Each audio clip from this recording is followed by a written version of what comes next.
people doubted us, man, and we just came out, we did what we had to do. Nothing better than feel like a champion, nothing better than feel like number one and come out on top on the stage. I feel great. I mean, we just want to stay championship. We number one. I mean, we went out on top. I mean, it feels so unreal right now.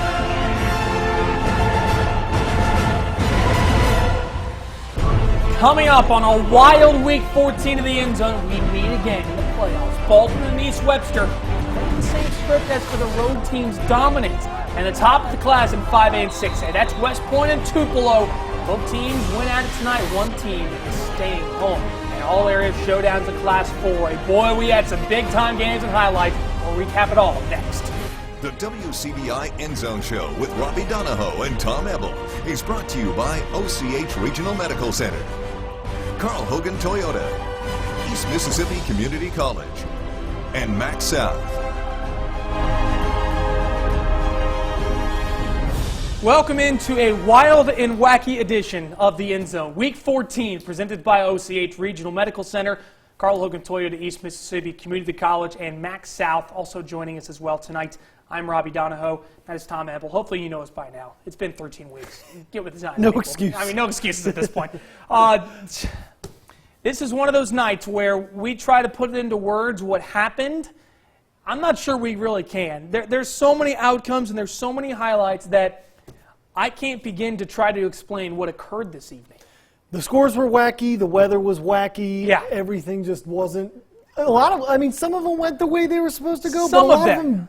some of them Asterisk, yes, but asterisk on that. This, you know, like we mentioned about the rain, we haven't had a Friday with rain all year. Of course it's the one week this week that it happens, but we've had pretty bad drought conditions, so we'll take 1 week of it. I think we can deal with it. Okay, let's get to our Carl Logan Toyota game of the week. In Class 2A, it was an all-area matchup between Baldwin and East Webster. These two teams have played the last 2 years in the playoffs at Latimer Park. East Webster won this year at East Webster, and the scripts favored the away team once again. WCBI High School Football Game of the Week is brought to you by Carl Hogan Toyota in Columbus. All right, let's show you our Toyota Avalon from Carl Hogan Toyota. It was a dark maroon, beautiful car, leather seats. I would go get that car if I could. So you probably should. You probably have more money than me. All right, Baldwin East Webster, let's get to the highlights. Oh, what a game it was. And Baldwin wasted no time getting on the board. Jalen Clark is an absolute man. He flexed a lot tonight. That's a touchdown, 7-0 lead. There's Duke Upshaw taking in the game. Couldn't see him back catching his Bearcats. Charlie Brand, on the ensuing drive, beautiful pitch and catch to Shiling for the 20-yard touchdown. East Webster close to the gap. It's now 7-6 Baldwin, but on the ensuing kickoff, this play sort of changed the scope and the course of this football game. John Drix Robinson. Isaac Patterson has an angle but can't bring him down. 90 yards for the touchdown as number 6 is going to get 6. It's 14-6 Baldwin. And this was a hard-hitting, physical football game. Look at the big smash there by Obi Gates. Have mercy. Miller Hancock got hurt on that play, and then it rained in buckets, and it kept pouring on East Webster. Oh, my word, Jalen Clark, what have you done? That is his third first-half touchdown. Baldwin cruised disrespectful to a 48-32 win. Wow. I knew Baldwin was good. I'm not sure any of us knew they were that good, though. I mean, they were exceptional. For all intents and purposes, they basically played the way Calhoun City's going to play against them next Friday. They shoved it right down East Webster's throat, went right at him, and they looked great. Yeah, they did. But, like, you know, we talked about a little bit at the 10. You know, Baldwin, they've been doing this to a lot of teams all year long. They have, yeah. They've been putting up points in bunches. They've been throttling people before halftime.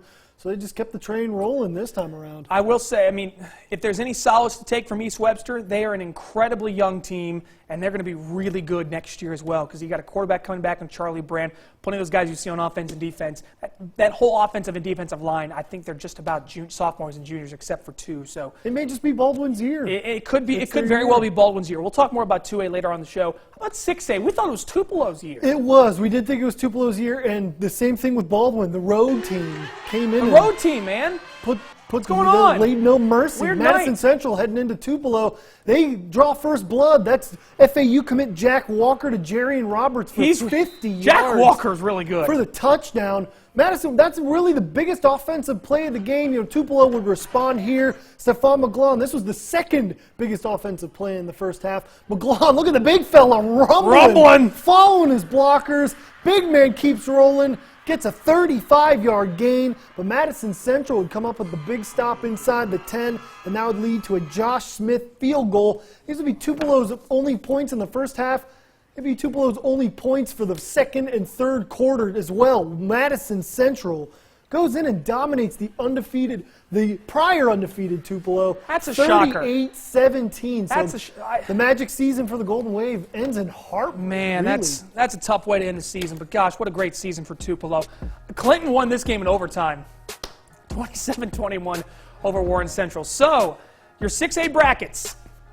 Area teams are no longer. Clinton will host Madison Central next Friday in the 6A North half final. 6A South is going to be Pearl and Petal. Petals have been a good team this year. They went to the 6A state championship last year. Pearl's kind of come out of nowhere under John Perry, and they've been very good this year. So 6A, it's anyone's best guess who's going to win this whole thing. Let's get into Class 5A and West Point and Oxford. We were gathering two of every animal at Oxford tonight. Look at this! How are they playing football through this? Turn off the faucet! Marcus Murphy running into the light. No, he's not dying. He's continuing to run really fast. 65-yard touchdown. Not a soul in sight from Oxford. It's a 7-0 lead for West Point.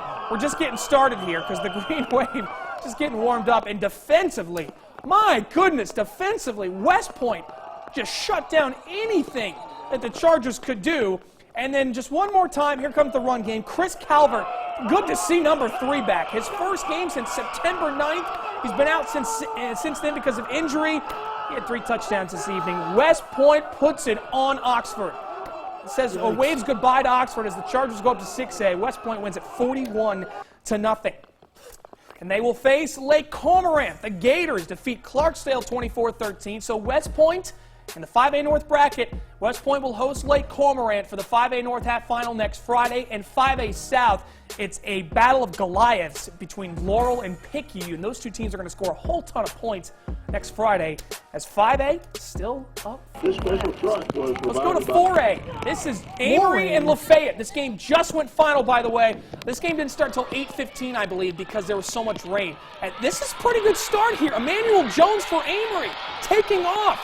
Lafayette would catch him inside the 20, and that would lead to Jartavis Jernigan. Powers through for the touchdown. Amory's got some momentum here. Panthers lead 6-0, I believe, either 6 or 7-0.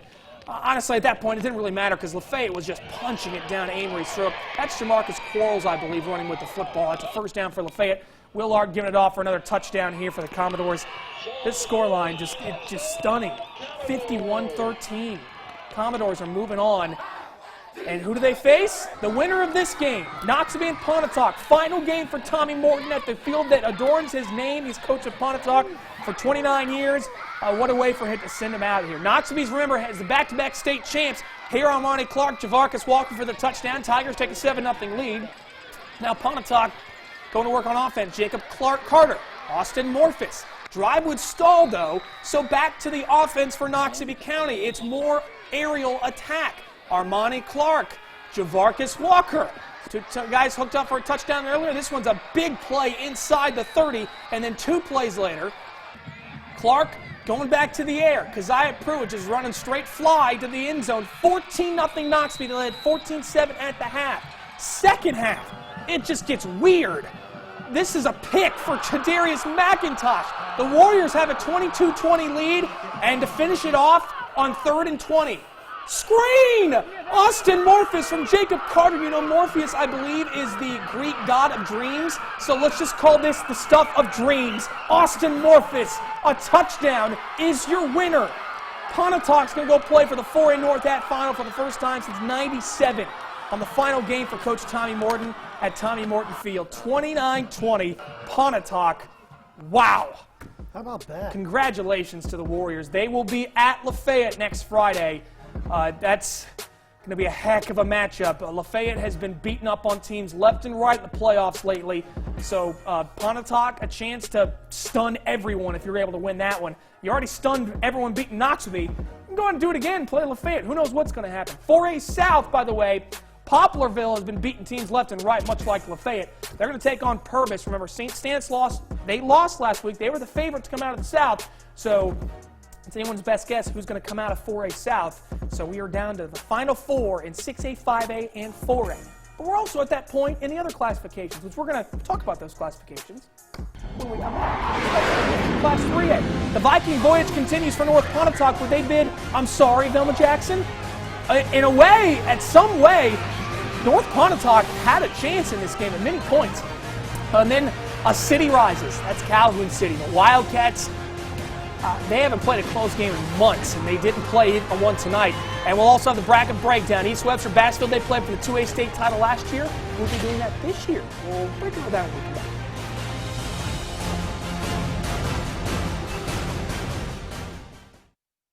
Welcome back into the End Zone, presented by OCH Regional Medical Center. Let's get into Class 3A now. North Pontotoc going all the way down to Camden to take on the Falcons of Velma Jackson. We knew there was going to be plenty of points in this game, and sure enough, it did not disappoint. Off a bad snap, somehow, Antavius Willis, your quarterback for Velma Jackson, gets in for the touchdown. And VJ goes up 7-0. But I'm sorry, Velma Jackson. Ooh, Zay Cullins is for real. And he takes off here, running as if people are chasing him, and he's still going to go for the end zone. That's a 45-yard touchdown. We are tied at 7, but VJ coming right back. This is James Smith on the carry, punching it in for the touchdown. 14-7 lead for Velma Jackson, but North Pontotoc hitting right back. Clark Mills, Brendan Fields. There were a whole lot of points in this game, but North Pontotoc's defense just not able to get the stop when they need it most. So Velma Jackson wins 56-42. We are now out of area teams in Class 3A. Charleston's on their way to playing for the 3A state championship again as they defeat Eastside 34-0. So your 3A playoff brackets.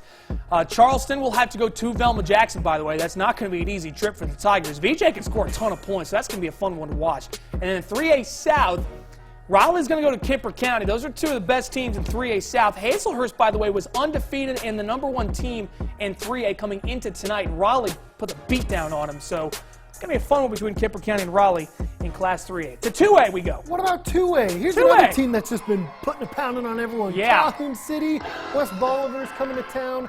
Calhoun City, well, I mean, Keyshawn Parker here, he had his chances, but They should have won by way more tonight. Possibly. Maybe, but he did Keyshawn gave West Bolivar, he was very giving tonight at the goal line. It is Thanksgiving. You It got to be is. thankful and Christmas. It is. He's thankful. He's been doing so well this year. He was like, West Bolivar, you can try out. There's another fumble at the goal line. West Bolivar, they get it on a touchback.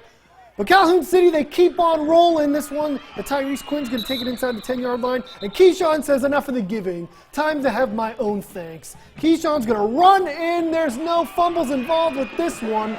Calhoun City keeps the train rolling 34-6. Have they given up 10 points in when was the last time I was looking up the 10? stats. Last time they gave up double digits this year was on October 21st, but they've only given up double digits once since September 30th. They might give up points on holiday. Yeah, it's just insane. Okay, now we can confirm Baldwin will be at Calhoun City next Friday. So the Boneyard going to host the 2A North Half Final once again. That's going to be a great game between the Wildcats and the Bearcats. So if you like your feline, if you fancy the feline, you're going to be able to enjoy yourself some football on Friday between those two teams. In 2A South, it's the usual suspects, Bay Springs and Bassfield. Those two teams will play for the right to come out of 2A South and play for a state championship. By the way, this is the last year for Bassfield as a school. They are consolidating with Prentice, I believe, into Jefferson Davis County, which will be a 3A school. So Bassfield's looking to maybe going to try to go out on top, but I tell you, Calhoun City and Baldwin are two teams that can take them down this year. There's no question about it. When we return, though, on the End Zone, into our Class 1A teams, and one of those teams is Smithville. Much has been made about not having Dean Moore, but Smithville has special teams, and you don't. Wait till you hear how they won the game tonight. And also, Neowaya, #Warrior. Once again, they were just, they were breezing through another tough one tonight. How they keep doing it, but they do. And then all three of our West Alabama teams in Pickens County still alive. How would they fare tonight? We'll tell you when we come back.